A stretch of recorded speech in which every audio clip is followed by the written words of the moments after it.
रात का अंधेरा धीरे धीरे शहर की हवेली पर छा रहा था।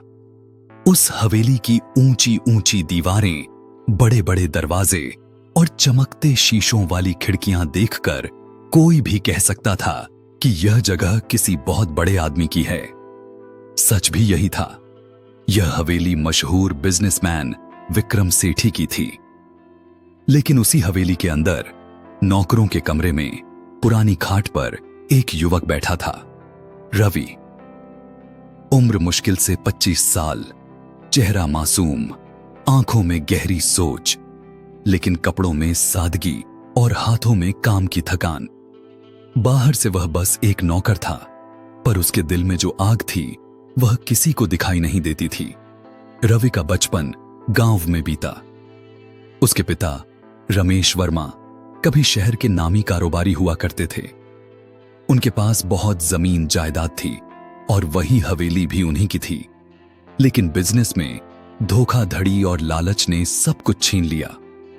विक्रम सेठी, जो कभी उसके पिता के दोस्त हुआ करते थे, ने साझेदारी के नाम पर धीरे धीरे पूरी संपत्ति अपने नाम कर ली। रवि तब छोटा था, लेकिन उसे सब याद था। पिता की आंखों के आंसू, मां की बेबसी और उस रात की चीखें जब अचानक उसके पिता का हार्ट अटैक से निधन हो गया। मां ने भी कुछ साल बाद बीमारी से दम तोड़ दिया। रवि अनाथ हो गया और उसके पास सिर्फ एक पुराना बैग, कुछ तस्वीरें और पिता के अधूरे सपने बचे। वह गांव से शहर आया तो सबने कहा, शहर निर्दयी है, संभल कर रहना। लेकिन रवि के दिल में ठान चुकी थी कि वह एक दिन अपना हक़ तुहान वापस लेगा। शहर में नौकरी ढूंढते ढूंढते वह थक चुका था। डिग्री थी, लेकिन पहचान और पैसे के बिना कोई काम नहीं मिलता। एक दिन संयोग से उसी हवेली के बाहर खड़ा हो गया जहां उसका बचपन बीता था। अब वह हवेली विक्रम सेठी के कब्जे में थी। दिल में दर्द हुआ, लेकिन चेहरे पर मुस्कान रखकर उसने गार्ड से कहा, कोई काम चाहिए क्या? मैं मेहनत करने को तैयार हूं। मैनेजर ने उसे देखा और बोला, ठीक है, नौकर की जगह खाली है। बर्तन धोने, झाड़ू लगाने और मेहमानों की सेवा करनी होगी। तनख्वाह कम है, पर खाना और रहने की जगह मिल जाएगी। रवि ने तुरंत हामी भर दी। उसी पल उसने तय किया, अगर अपना हक पाना है तो अंदर से शुरू करना होगा। सुबह सबसे पहले उठता, आंगन में झाड़ू लगाता, बाल्टी भरकर पूरे घर में पानी रखता, फिर रसोई में मदद करता। बाकी नौकर उससे जलते थे, ये नया आया है, बड़ा शरीफ बनता है, एक दिन मालिक की नजर में जगह बना लेगा। लेकिन रवि किसी से झगड़ा नहीं करता, बस काम में मन लगाता। कभी कभी जब वह आंगन में अकेला बैठता तो हवेली की दीवारों को छूकर सोचता, ये मेरी है। पापा का सपना था कि ये घर हमेशा हमारे परिवार में रहे। एक दिन मैं इसे वापस लाऊंगा। उसकी आंखें भर आती, लेकिन अगले ही पल वो अपने आंसू पोंछ देता। अनामिका का प्रवेश। कुछ महीनों बाद विक्रम सेठी की बेटी अनामिका विदेश से पढ़ाई करके लौटी। वह आधुनिक सोच वाली, समझदार और जिद्दी लड़की थी। एक दिन उसने रवि को बगीचे में देखा। वह पौधों को पानी दे रहा था। कपड़ों पर मिट्टी थी, पर चेहरे पर गहरी शांति। अनामिका को अजीब लगा।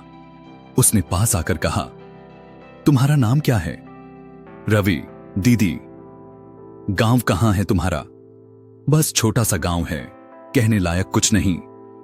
उसके जवाब छोटे होते, लेकिन आंखों में छिपा दर्द साफ दिखता। अनामिका को महसूस होने लगा कि यह लड़का दूसरों से अलग है। धीरे धीरे दोनों के बीच बातचीत बढ़ी। अनामिका उससे छोटी छोटी बातें पूछती और रवि हमेशा विनम्रता से जवाब देता। हवेली में काम करने वाले बाकी नौकरों ने ये नजदीकियां देख लीं। वो आपस में बातें करने लगे। ये लड़का कुछ ज्यादा ही साफ सुथरा है, कहीं चोरी चकारी करने ना आया हो। विक्रम सेठी को भी धीरे धीरे शक होने लगा। उन्होंने मैनेजर से कहा, इस रवि पर नजर रखो, पता नहीं कौन है, कहां से आया है। रवि सब जानता था, लेकिन चुप रहता। एक रात हवेली में बड़ी पार्टी थी। बड़े बड़े बिजनेसमैन आए हुए थे। रवि भी मेहमानों को खाना सर्व कर रहा था। उसी दौरान एक बुजुर्ग आदमी की नजर उस पर पड़ी। वो कुछ पल तक देखता रहा और फिर विक्रम सेठी से बोला, यह लड़का यहां क्या कर रहा है? विक्रम ने हंसकर कहा, हमारा नौकर है। बुजुर्ग की आंखें चौड़ी हो गईं। क्या तुम जानते हो ये कौन है? ये तो रमेश वर्मा का बेटा है, तुम्हारे पुराने पार्टनर का। विक्रम के चेहरे का रंग उड़ गया। पार्टी के बाद विक्रम ने रवि को कमरे में बुलाया। सच सच बता, तू कौन है? रवि ने शांति से कहा, वही हूं जिसे आपने अनाथ बना दिया। यह हवेली मेरे पिता की थी, आपने धोखे से सब छीन लिया। मैं लौटा हूं अपना हक लेने। विक्रम गुस्से से चिल्लाया, यह सब झूठ है, सबूत कहां हैं? रवि ने अपना पुराना बैग खोला और सारे कागज, जायदाद की रजिस्ट्री, वसीयत और साझेदारी के कागज सामने रख दिए।